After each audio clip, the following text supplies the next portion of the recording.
The Dragon King's palace stood atop Mount Ashenfire, a fortress carved from obsidian and flame-kissed stone that had witnessed 10,000 years of history. Vorath Embercrest, sovereign of the dragon clans and lord of the eastern skies, sat upon his throne of molten gold, his crimson scales reflecting the eternal flames that danced in braziers throughout the grand hall. His eyes, ancient as mountains and sharp as winter frost, surveyed yet another line of warriors who had come to take his test. They came from every corner of the known realms. Elven swordmasters with blades that sang through air. Dwarven berserkers whose axes had split mountains. Orcish warlords, bearing scars from 100 battles. Even other dragons, young and ambitious, seeking to prove themselves worthy of standing beside the legendary Embercrest. All came with the same purpose: to pass the Dragon King's test and earn the right to join his elite guard. A position of honor that nations would wage wars to claim. But none had succeeded in 3 centuries. The test itself remained a mystery. Some warriors never even made it past the throne room doors. Others lasted mere seconds before Vorath dismissed them with a wave of his massive claw. A few had engaged in combat, their weapons clanging uselessly against scales harder than any earthly metal, before being gently, but firmly, escorted out by the palace guards. What exactly Vorath sought, none could say. The Dragon King never explained his rejections. He simply looked, assessed, and found every candidate wanting. In the stables far below the throne room, Eli Rowan mucked out the stalls that housed the palace's lesser drakes, distant cousins of dragons, used for transportation and message carrying. The 17-year-old human boy had arrived at the palace 6 months ago. One of the few of his kind allowed within dragon territory. Humans were considered amusing, perhaps, by dragon standards. Short-lived, fragile, and utterly unremarkable in their lack of natural weapons, magic, or physical prowess. But Eli didn't mind. He loved the work. The drakes responded to his gentle touch and patient voice. He'd learned their individual personalities, their preferences, their moods. The stable master, an elderly drakekeeper named Shorn, often remarked that the boy had a gift. On this particular morning, Eli was brushing down Ember, a temperamental red drake who'd bitten 3 handlers before him, when he heard the commotion from above. Another rejection. No doubt. He'd witnessed dozens during his tenure. Warriors would storm out, faces red with humiliation, while others would plead for another chance. The Dragon King never wavered. Ridiculous, isn't it? Eli murmured to Ember, who snorted in apparent agreement. All these mighty warriors, and not one knows what he's looking for. What Eli didn't know was that Vorath could hear him. The Dragon King's senses were legendary. He could detect a whisper from a mile away if he chose.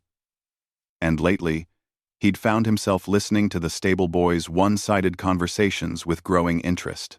That afternoon, after dismissing yet another candidate, a celebrated human knight whose arrogance preceded him by several feet, Vorath made an unprecedented decision. He descended to the stables himself. Eli was singing. The boy had a pleasant voice, nothing spectacular, but he sang an old human folk song about a farmer who befriended a wild horse. He didn't notice the massive shadow that fell across the stable entrance until Ember suddenly went still, her pupils dilating. Eli turned and nearly dropped his brush. Vorath Embercrest filled the doorway, his head alone larger than a wagon, his presence so overwhelming that every drake in the stable had gone silent. "Your Majesty," Eli managed, dropping to one knee, his heart hammering against his ribs. "Rise," Vorath commanded, his voice like distant thunder. "You are Eli Rowan, the human stable hand." "Yes, Your Majesty." The Dragon King stepped fully into the stable, moving with impossible grace for a creature of his size. His eyes fixed on Eli with an intensity that made the boy feel transparent. "You have been here 6 months. You tend my drakes." "I do my best, sire." "Why?" The question caught Eli off guard. Why, sire? Why do you care for them? You are human. These creatures are not your kind. You owe them no loyalty. Yet, Shorn tells me, they have never been better tended. Why? Eli blinked, confusion warring with the terror of addressing a being who could incinerate him with a breath. But something in Vorath's tone, genuine curiosity, perhaps, made him answer honestly. Because they deserve it, sire. They serve the palace faithfully. They carry messages through storms, transport goods over mountains, and ask for nothing but food and shelter. The least I can do is make sure they're comfortable and happy. He paused, then added softly, and because nobody else seemed to see them as anything more than tools. For a long moment, Vorath said nothing. His ancient eyes studied the boy, this fragile, short-lived human, who would be dust before the Dragon King's next century began. Then, something remarkable happened. The corner of Vorath's massive mouth curved upward. It was subtle, barely noticeable, but unmistakable. The Dragon King was smiling. 300 years, Vorath said quietly. Warriors, mages, champions of every race, all seeking glory, honor, recognition, all bringing me their strength, their skill, their pride. Not one demonstrated compassion to those beneath them. Not one understood that true strength lies not in the blade you swing, but in the gentleness with which you treat those who cannot defend themselves. Eli's mouth opened, but no words came out. You pass my test, Eli Rowan. Not for my elite guard, you are right that you lack the physical prowess, but you will serve as my advisor on matters of the heart. For I have learned that dragons, for all our power, have forgotten what it means to care for the small things. You will teach us to remember. The Dragon King straightened, his smile growing wider. Besides, it has been 3 centuries since anything made me smile. That alone is worth more than all the warriors' blades combined. As Vorath turned to leave, Eli finally found his voice. Your Majesty, why did you need someone to make you smile? 1.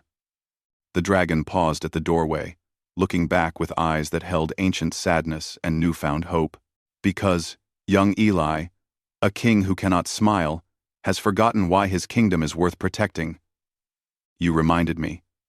That is the greatest service any warrior could provide, and with that, the Dragon King departed, leaving a stunned stable boy standing among content drakes, holding a brush and wondering how cleaning stables had somehow changed the fate of a kingdom.